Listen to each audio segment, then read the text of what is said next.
Friends, I am privileged to be here today at the invitation of the campaign to make poverty history. As you know, I recently formally announced my retirement from public life and should really not be here. However, as long as poverty, injustice, and gross inequality persist in our world, none of us can truly rest. Moreover, the global campaign for action against poverty represents such a noble cause that we could not decline the invitation.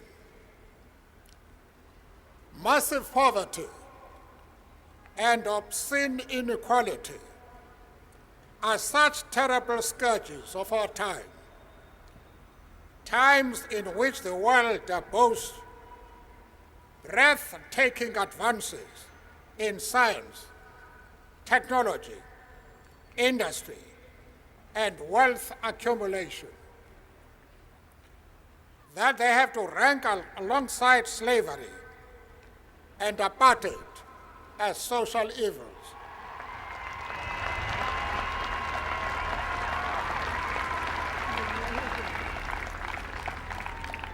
The global campaign for action against poverty can take its place as a public movement alongside the movement to abolish slavery and the international solidarity against apartheid.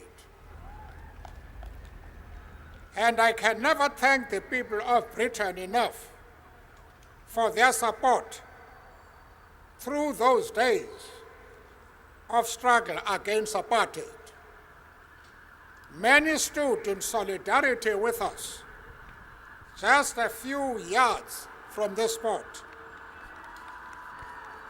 Through your will and passion, you assisted in consigning that evil system forever to history. But in this new century, millions of people in the world's poorest countries remain imprisoned, enslaved, and in chains. They are trapped in the prison of poverty. It is time to set them free.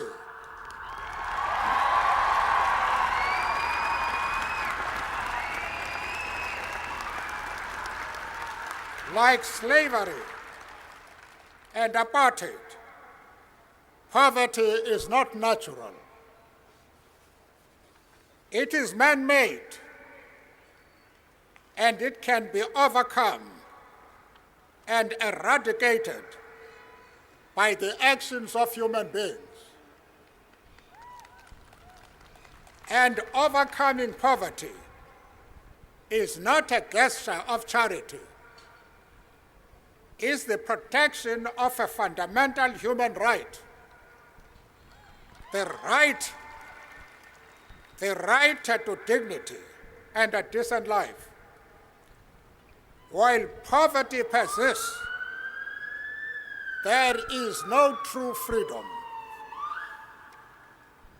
The steps that are needed from the developed nations are clear. The first is ensuring trade justice. I have said before that trade justice is the truly meaning way for the developed countries to show commitment to bringing about an end to global poverty.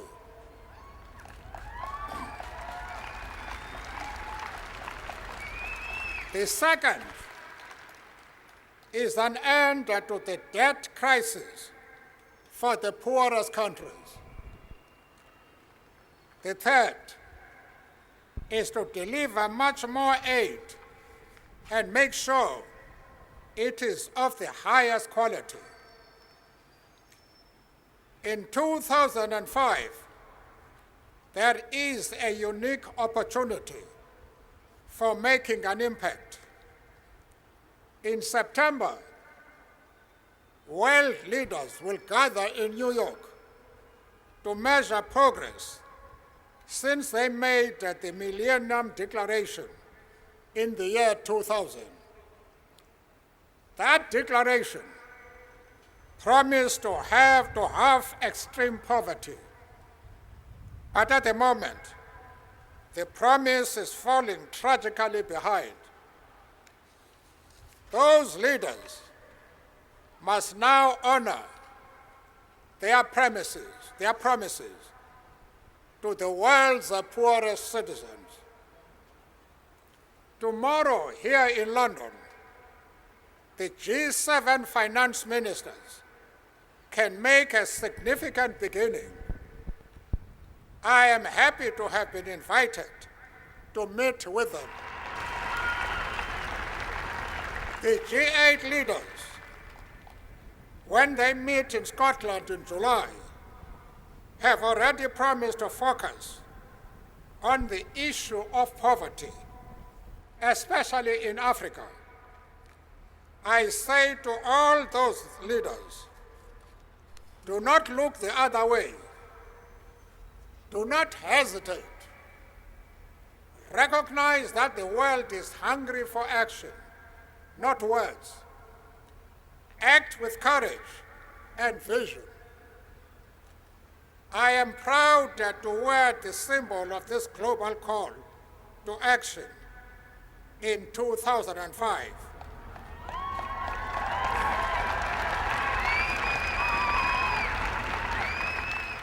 This white band is from my country. In a moment, I want to give this band to you, young people of Britain, and ask you to take it forward, along with millions of others, to the G8 summit in July. I entrust it to you.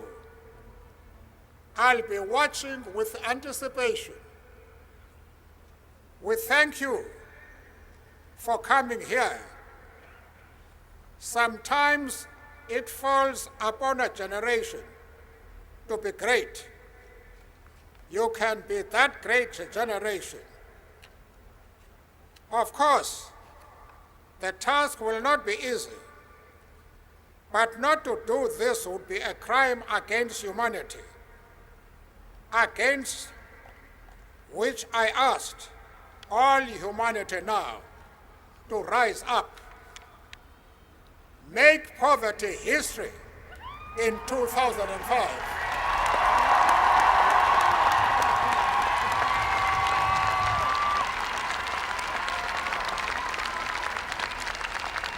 Make history in 2005. Then we can all stand with our heads held high. I thank you.